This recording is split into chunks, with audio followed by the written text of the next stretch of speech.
Okay, today we're looking at what I've called the fasting I have chosen. Of course, taken from scripture, the kind of fasting that God has chosen or ordained. And of course, we start with a song. Send down fire, the Holy Ghost fire.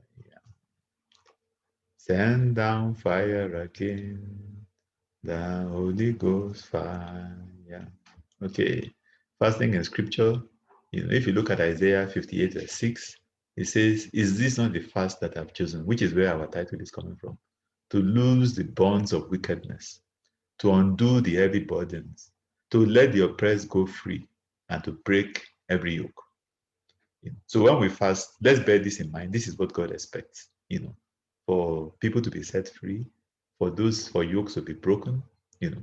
And of course, if you look at the boy that was possessed and the disciples had difficulty casting out the demon, when the Lord was, they came to the Lord privately and they asked him, why were we not able to achieve this?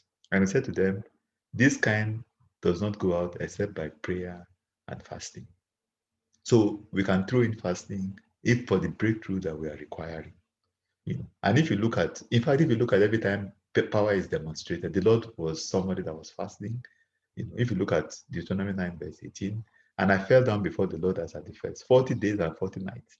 I neither ate bread nor drank water because of all your sin, which you committed in doing wickedly in the sight of the Lord to provoke him to anger. This is Moses. And this was somebody that saw the Lord face to face. So fasting is important. But how do we go about this fasting? If you look at Esther chapter 4, verse 16, when there was difficulty, the Jews were, to be massacred, you know, go gather all the Jews who are present in Shushan and fast for me. Neither eat nor drink for 3 days, day or night. So anytime there is a fast, of course, people do not eat. This is what fasting is about. The Lord did not eat for 40 days and 40 nights. Moses did not eat because he stayed in the presence of the Lord. And if you look at in the advice that the Lord gave, the injunction that the Lord gave in Matthew 6, verse 17, but when you fast, anoint your head and wash your face, so that your fasting will not be obvious to men.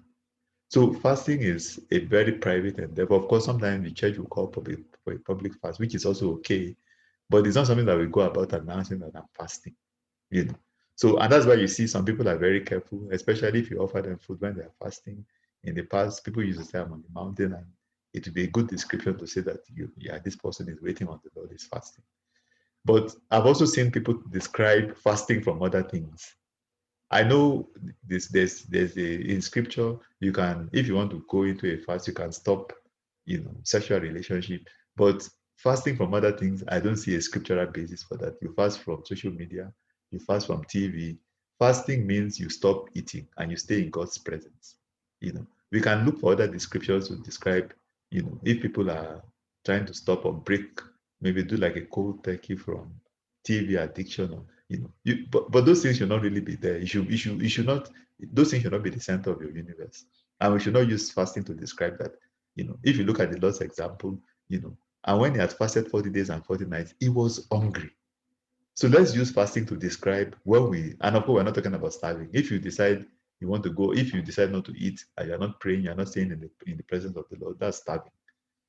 So let's describe fasting the correct way. When we stop eating and we stay in God's presence, we wait upon the Lord. That is correctly what fasting is. Let's not describe other things that we stop doing as fasting.